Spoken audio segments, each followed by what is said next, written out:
Direct ചെയ്ത ബാലൻ cinema തോന്നിയിരിക്കുകയാണ്. ബാലൻ്റെ ഒരു interval വരെ പടം ഭയങ്കര ഒരു അടിപൊളി അമ്മയും മകനുമായിട്ടുള്ള ഒരു ഒരു ബന്ധം കാണിക്കുന്നത് ഒരു ഭയങ്കര വെറൈറ്റി രീതിയിലാണ് കാണിക്കുന്നത്. അപ്പോൾ ഇൻ്റർവെൽ വരെ നല്ല ഒരു ഒരു ബലം ഭയങ്കര ബലമായിട്ട് പടം പോയതാണ്. നല്ല ചട്ടിപ്പുളിയായിട്ട് പടം പോയി. ഇൻ്റർവെൽ കഴിഞ്ഞ് ചെറിയൊരു ലാഗ് വന്നു. പക്ഷെ ക്ലൈമാക്സ് വേറെ ഒരു ലെവലാക്കി കളഞ്ഞു. എല്ലാവരെയും പറ്റിച്ചിട്ട് വേറൊരു വെറൈറ്റി ക്ലൈമാക്സിലാണ് പടം തീർത്തിരിക്കുന്നത് ബാലൻ്റെ. അതിന് കൊള്ളാട്ടോ. എന്ന് വെച്ചാൽ ഇതിൻ്റെ ക്രൂ എല്ലാം അടിപൊളിയാണല്ലോ. അത് ഒരു ബാലൻ്റെ മാത്രം കഥയല്ല, ബാലൻ്റെ അവൻ്റെ അമ്മയുടെ കൂടെ കഥയായിട്ടാണ് ഇത് പറയുന്നത്. ബാലൻ്റെ മാത്രമല്ല, ബാലൻ്റെ അമ്മയുടെ ഒരു യാത്രയാണ് പടം പറയുന്നത്.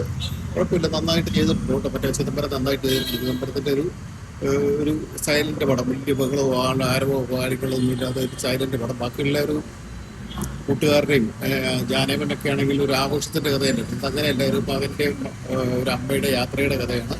ക്ലൈമാക്സ് കിഡിലിനായിട്ടുണ്ട്. ഇതിന്റെ പയ്യൻ കൊള്ളാം. പിന്നെ നമ്മുടെ ക്യാമറ റോൾ ചെയ്ത ആളും അടിപൊളി. പുള്ളി കുറേ നേരം ഉണ്ട് കേട്ടോ. ചെറിയ റോളൊന്നും അല്ല, നല്ലൊരു റോള് പുള്ളിക്കുണ്ട്. ഏതായാലും പടം കൊള്ളാം. രണ്ടുപേരും അമ്മയും മകൻ നന്നായിട്ട് വിളിച്ചിട്ടുണ്ട്. പിന്നെ എടുത്ത് പറയുമ്പോൾ ലാൽ ജൂനിയർ നന്നായിട്ട് ചെയ്തിട്ടുണ്ട്. ലാൽ ജൂനിയറിൻ്റെ ഒരു നല്ലൊരു റോള് ഇതിനകത്ത്, ഒരു വെറൈറ്റി റോള്. ചെറിയൊരു പ്രായം കൂടിയതായിട്ട് രണ്ട് റോള് പുള്ളി ചെയ്യുന്നുണ്ട് ലാൽ ജൂനിയർ. ഏതായാലും നല്ലൊരു വാച്ചബിൾ മൂവി, അല്ലാതെ മോശപ്പെടുന്നൊന്നുമല്ല.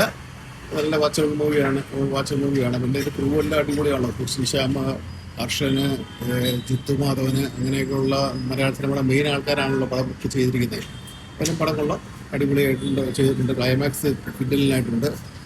പടം എനിക്ക് ഇഷ്ടപ്പെട്ടു. അത്യാവശ്യം എനിക്ക് ഇഷ്ടപ്പെട്ടു കേട്ടോ. കുഴപ്പമില്ല. ബാലൻ ഓക്കെ.